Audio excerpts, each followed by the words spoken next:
When I think about Simon of Cyrene, the man who was compelled to help Jesus carry his cross, I see in him a profound mirror of our own journey of faith.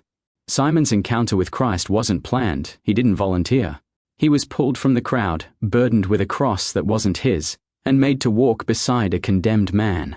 Yet, in that reluctant moment, something sacred unfolded. Simon reminds us that God doesn't always call us when we feel ready or willing. Often, the invitations of grace come disguised as interruptions, inconveniences, or even sufferings we never asked for. We imagine that holiness means being eager and joyful in every act of obedience, that a good Christian always says yes with a smile. But Simon's story gently dismantles that illusion.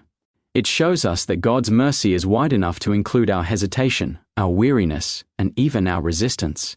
There are seasons when we carry our crosses not out of enthusiasm, but out of necessity, because there seems to be no other choice. And yet, that too is grace. God understands the reluctance of the human heart. He knows how heavy the cross can feel. What matters most is not that we begin with zeal, but that we don't turn away, that we stay close, keep walking, and let grace do its quiet work in us as we go. The gospel hints that Simon was changed along that road to Calvary.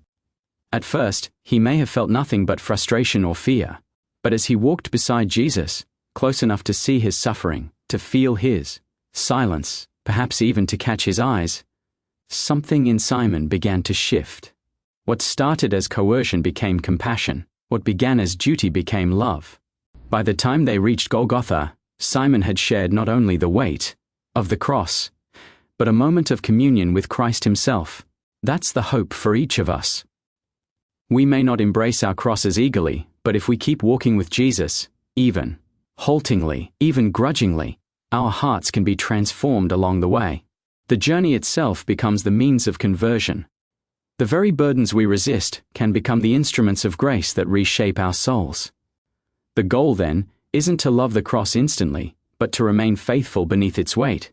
Love rarely begins as a feeling. It grows through endurance, through surrender, through walking step by step beside the one who bore his cross for us. And one day, we may find that what once felt like compulsion has become communion, that in carrying what we never wanted, we have come to love the one who carries us.